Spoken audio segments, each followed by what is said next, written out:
Hi, it's Gwyneth from Feel Good Coaching and Consulting on a fabulously freezing Feel Good Friday. It's -13 outside. Thank heavens for central heating and wood fires. I hope that, as the Austrians say, you slipped safely into 2017 and that your celebrations went without a hitch and that you're ready to take on the world as we move into the middle of January. Now, at the end of last year, I was talking a lot about setting goals, getting your goals in place before the new year starts, because otherwise what happens is you spend the first 2 weeks of January working out what it is you're going to do, and then by the time you get to the end of January, in a massive rush again. But despite all those kind of things, I've been speaking to quite a few people who didn't manage to get everything finished at the end of 2016 for one reason or another. And one of the things that a lot of companies are now looking at is providing their staff, their teams, with feedback, the dreaded performance feedback. Now, the biggest challenge with feedback is that it is always going to be subjective. And it's going to be subjective because you and me and everybody, we all judge each other according to what is important to us, according to our core values.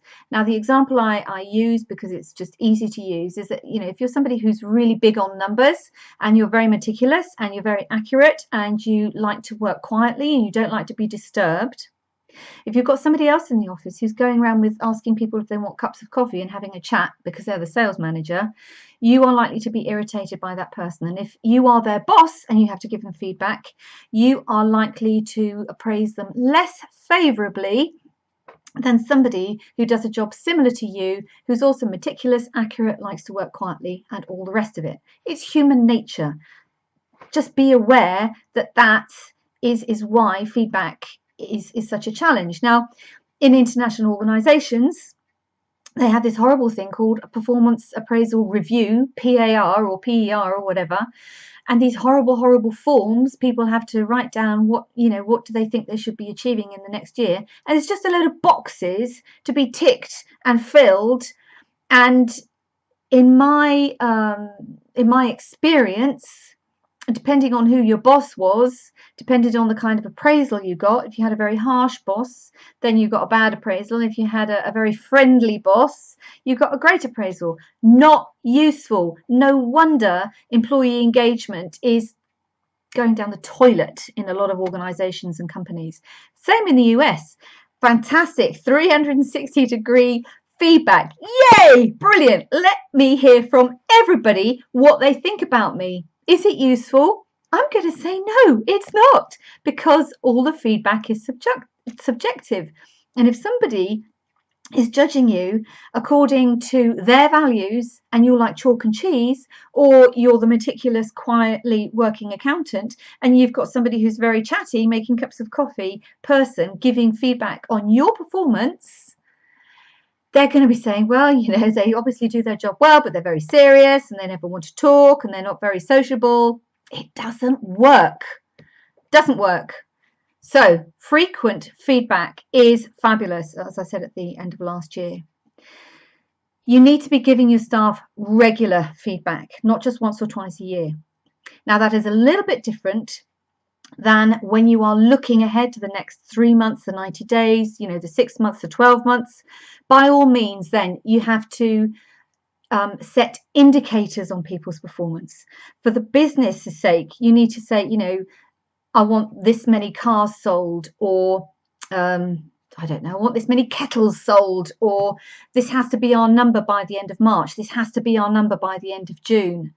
You have to give people indicators so that they know what they're working towards. Your goals should always be SMART: specific, measurable, achievable, relevant, and time-bound. And so any goals you are giving to your employees also have to be SMART. But in addition, when you're talking about the half year or the annual goals, ask them, how can you support them to do their job even better? Do they need extra training? Do they need more frequent meetings with you? Is there a new project coming on board that they're not completely confident about, but they are willing to learn? They just need an extra little bit of support. Ask the questions. Endeavour if you can, to not judge people according to how they behave and their personalities and whether their personalities match your core values. There'll be similarities, I hope, otherwise they wouldn't be in your team. But more importantly, have you given them the tools? Have you given them the clarity to be able to achieve the goals, the performance goals that you anticipate or that you expect from them? Okay, you'll motivate them, they'll feel a lot better. And if you actually ask them, how can I support you? You will be encouraging them to be the very, very best version of themselves. And that's a win-win situation, because if they feel that you are supporting them, if they are doing a better job, then your numbers are going to be better as well. Okay, that's enough of a lecture today. Have a fabulous Feel Good Friday. I hope it's not freezing where you are, and I shall talk to you again very soon. Lots of love and bye for now.